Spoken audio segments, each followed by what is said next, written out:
ایران کا اسرائیلی جارحیت کے خلاف وعدہ، صادق سوم آپریشن، تہران کی صہیونی ریاست پر میزائلوں کی بارش، تل ابیب اور یروشلم سمیت مختلف شہروں پر 200 سے زائد بیلسٹک میزائل داغے۔ ایران نے اسرائیل کے 150 سے زائد مقامات کو نشانہ بنایا۔ اسرائیلی وزارت دفاع کے ہیڈ کوارٹرز کے نزدیک آگ اور دھواں۔ اسرائیلی میڈیا کی ایرانی حملے میں خاتون سمیت 3 افراد ہلاک اور 70 سے زائد زخمی ہونے کی تصدیق۔ اسرائیل کا شہریوں کو پناہ گاہوں میں رہنے کا حکم۔ ایرانی حکام کا کہنا ہے اسرائیل کا کوئی حصہ محفوظ نہیں رہے گا۔ 2 اسرائیلی جہاز گرانے اور خاتون پائلٹ گرفتار کرنے کا دعویٰ۔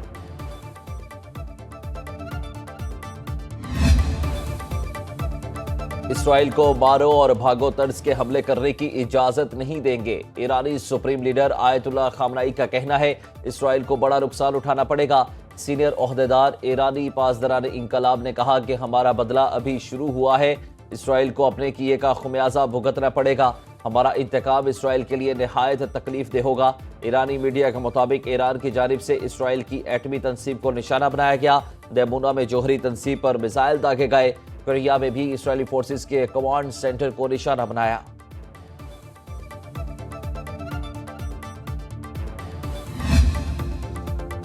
ایران اسرائیل جنگ سلامتی کونسل کا ہنگامی اجلاس، ایرانی مندوب کی اسرائیلی جارحیت کی مذمت، کہا اسرائیل نے عالمی قوانین کو روندتے ہوئے ایران کی خود مختاری کی خلاف ورزی کی۔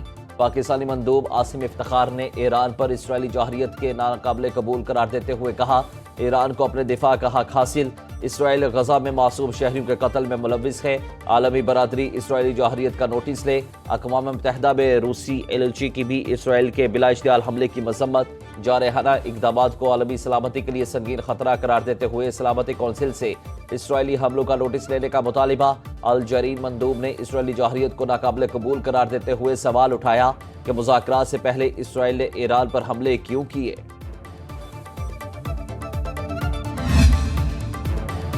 برطانیہ کا ایران اسرائیل جنگ میں مکمل لا تعلقی کا اظہار، وزیر اعظم سر کیئر سٹارمر کا کہنا ہے کہ ایران پر حالیہ اسرائیلی حملے میں برطانیہ نے کوئی فوجی مدد فراہم نہیں کی۔ برطانیہ نے ایرانی جوابی ڈرون حملوں کو روکنے میں بھی کوئی کردار ادا نہیں کیا۔ صورتحال کو مزید بگاڑنے سے بچانے کی بجائے سفارتی حل تلاش کرنا ضروری ہے۔ وینزویلا کے صدر نیکولس مادورو نے اسرائیلی وزیر اعظم نیتن کو 21ویں صدی کا ہٹلر قرار دے دیا۔ کہتے ہیں کہ اسرائیلی پاگل پن کو ہر صورت روکنا چاہیے، فلسطینی عوام کے خلاف بھی اسرائیلی جارحیت کو روکا جائے۔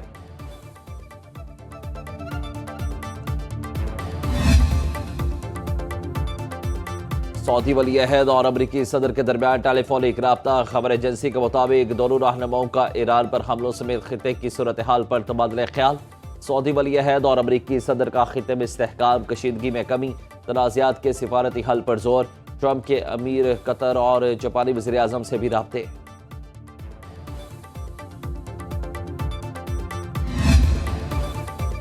ایران کے حملے کے بعد امریکی اسٹاک مارکیٹ میں مندی، یو ایس اسٹاک مارکیٹ میں ایک ہی دن میں 770 پوائنٹس کی کمی۔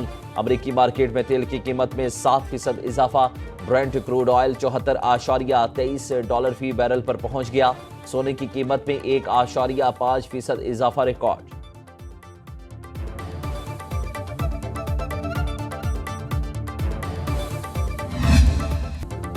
اسرائیل کے بھی ایران پر وقفے سے حملے جاری، ایرانی فوجی قیادت 6 ایٹمی سائنسدانوں سمیت 78 سے زائد شہید، 300 سے زائد زخمی۔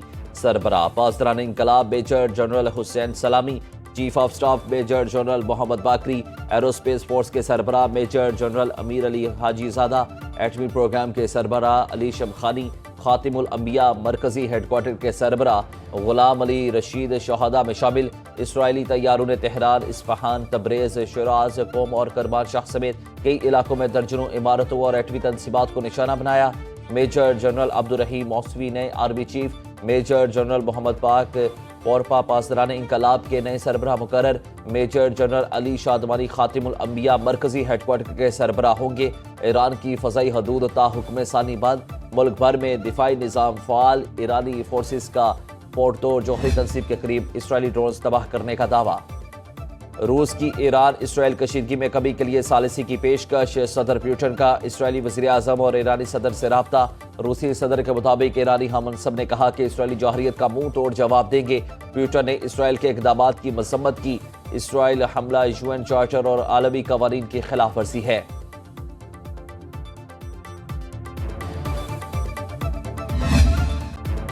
ایران کے پاس جوہری معاہدے کا دوسرا موقع ہے۔ امریکی صدر ٹرمپ کی ایران کو کھلی وارننگ، کہا 60 دن پہلے ایران کو ڈیل کا موقع دیا، آج 61واں دن ہے۔ ایران کے پاس اب دوسرا موقع ہے، اب بھی جوہری معاہدہ نہ کیا تو انجام بہت بھیانک ہوگا، ایرانی سلطنت کا تصور مٹ جائے گا۔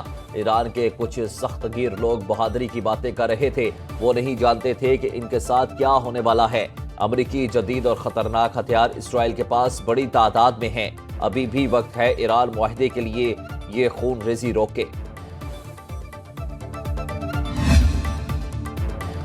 اسرائیل کا ایران پر 2 ہفتے تک حملے جاری رکھنے کا اعلان۔ اسرائیلی وزیراعظم نیتنیاہو کا کہنا ہے کہ اہداف پورے ہونے تک ایران پر حملے جاری رہیں گے۔ آپریشن اتنے دن تک جاری رہے گا جب تک اس کے پھیلاؤ کا خاتمہ نہیں ہو جاتا۔ ایران کے سرکردہ جوہری سائنسدانوں کو نشانہ بنایا، ہماری لڑائی عوام سے نہیں، ایران کی آمریت سے ہے۔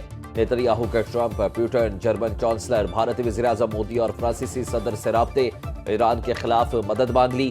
اسرائیلی فوجی ترجمان نے دعویٰ کیا کہ ایران کے جوابی ڈرونز کو اردن، شام اور عراق میں نشانہ بنایا گیا۔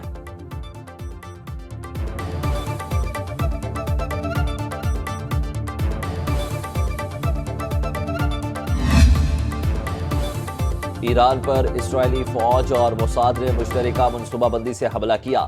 اسرائیل کی جاری ویڈیو کے مطابق موساد کے ایجنٹوں نے تہران کے قریب خفیہ ڈرون بیس کو فضائی حملوں سے کچھ دیر پہلے فعال کیا۔ اسرائیلی میڈیا کے مطابق اس ڈرون بیس سے اسرائیلی حملے تیار کیے گئے اور ایران میزائلوں کو نشانہ بنایا گیا۔ وسطی ایران میں اینٹی ایئر کرافٹ تنصیبات کو بھی ٹارگٹ کیا۔ اسرائیلی طیاروں کو تحفظ دینے کے لیے جدید ٹیکنالوجی سے ایران کے فضائی دفاعی نظام کو غیر مؤثر کیا۔ ایران پر اسرائیلی حملے کے خلاف قومی اسمبلی اور سینٹ میں مذمتی قراردادیں منظور۔ صدر آصف علی زرداری کا کہنا ہے کہ اسرائیلی حملے ایران کی خود مختاری اور علاقائی سالمیت کی خلاف ورزی ہیں۔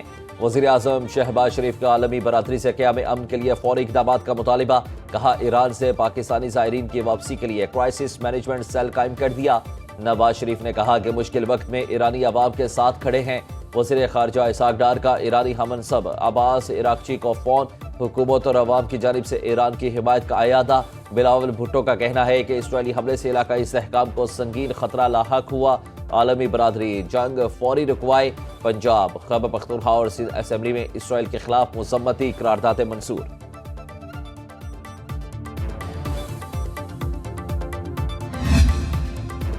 عرب ممالک کی ایران پر اسرائیلی حملوں کی شدید مذمت، عالمی برادری کو جنگ بندی کے لیے اپنا کردار ادا کرنے پر زور۔ سعودی عرب نے اسرائیلی حملے کو بین الاقوامی قوانین کی صریح خلاف ورزی قرار دیا۔ متحدہ عرب امارات سفارتی ذرائع سے اعتراضات حل کرنے کی ضرورت پر زور دیا۔ مصر، اردن اور کویت نے اسرائیلی حملوں کو علاقائی سلامتی کے لیے خطرہ قرار دیا۔ قطر اور عمان نے جوہریت کو کشیدگی میں کمی اور سفارتی حل کی کوششوں میں رکاوٹ کہا۔ عراق کا عالمی برادری سے جوہریت روکنے کے لیے فیصلہ کن اقدامات کا مطالبہ۔ ترکی کی بھی اسرائیلی حملوں کی شدید مذمت، ایران سے یکجہتی کا اظہار۔ سعودی عرب اور فرانس کی میزبانی میں ہونے والے فلسطین اسرائیل امن کانفرنس ملتوی۔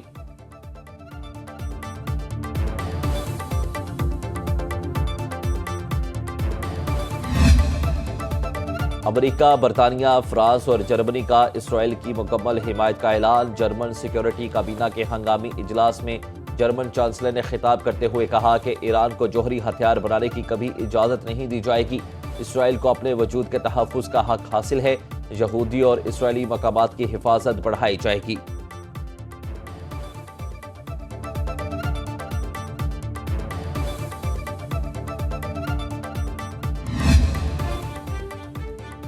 اسرائیلی ڈیفنس فورسز نے بھارت کے حصے بکھرے کر دیے۔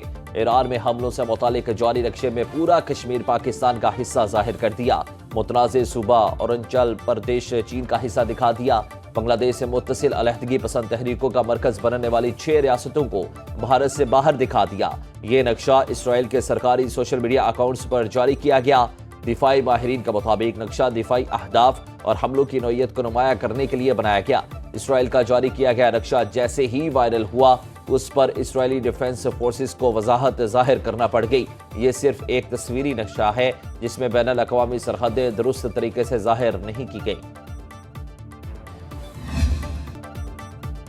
مولانا فضل الرحمان کا کہنا ہے پاکستان کو کسی پراکسی جنگ کا حصہ نہیں بننے دیں گے، اسرائیل کو لگام نہ ڈالی گئی تو عالمی امن خطرے میں پڑ جائے گا۔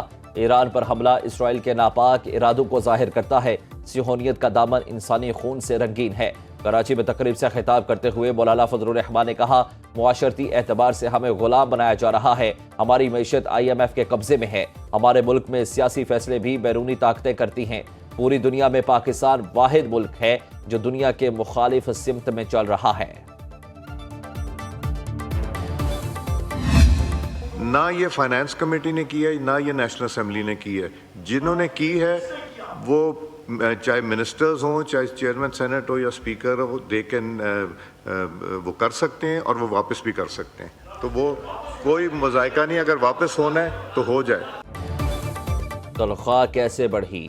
اسپیکر ایاز صادق کا اظہار لا علمی۔ قومی اسمبلی کے اجلاس کے دوران ایاز صادق نے کہا نہ تو ہاؤس فائنانس کمیٹی نے تنخواہ بڑھائی اور نہ ہی قومی اسمبلی نے، یہ اضافہ واپس بھی ہو سکتا ہے، کوئی مسئلہ نہیں۔ اسپیکر، ڈپٹی اسپیکر، قومی اسمبلی چیئرمین اور ڈپٹی اسپیکر کی تنخواہوں میں ہوش ربا اضافے پر شدید تنقید کے بعد وزیر اعظم نے نوٹس لیا۔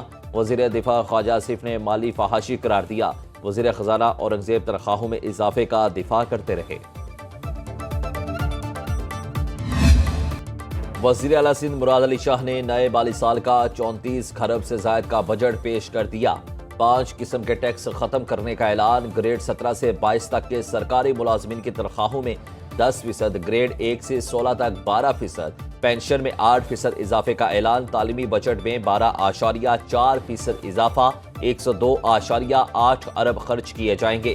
سالانہ ترقیاتی پروگرام کے لیے 1018 ارب، ضلعی ترقیاتی پروگرام کے لیے 55 ارب مختص، صحت پر 45.4 ارب خرچ ہوں گے۔ وزیر اعلیٰ سندھ نے کہا کہ سیلاب زدگان کی بحالی، غربت کے خاتمے، صاف پانی کی فراہمی، کراچی کے منصوبوں اور گرین انرجی کو ترجیح دی گئی ہے۔ خیبر پختونخوا کا 157 ارب روپے کا فاضل بجٹ پیش، سرکاری ملازمین کی تنخواہوں میں 10%، پینشن میں 7% اضافہ، کم از کم اجرت 40,000 روپے، ٹیکس ہدف 129 ارب روپے مقرر۔ وزیر خزانہ آفتاب عالم نے بجٹ پیش کرتے ہوئے کہا کہ امن و امان 158 ارب روپے پر خرچ ہوں گے۔ سپاہی سے انسپیکٹر تک تنخواہیں پنجاب پولیس کے برابر کرنے کا اعلان، پولیس اہلکاروں کے لیے شہداء فنڈ کی رقم میں خطیر اضافہ، تعلیم پر 417 ارب، صحت پر 276 ارب روپے خرچ ہوں گے۔ صحت کارڈ پلس کا بجٹ 36 ارب روپے ہوگا۔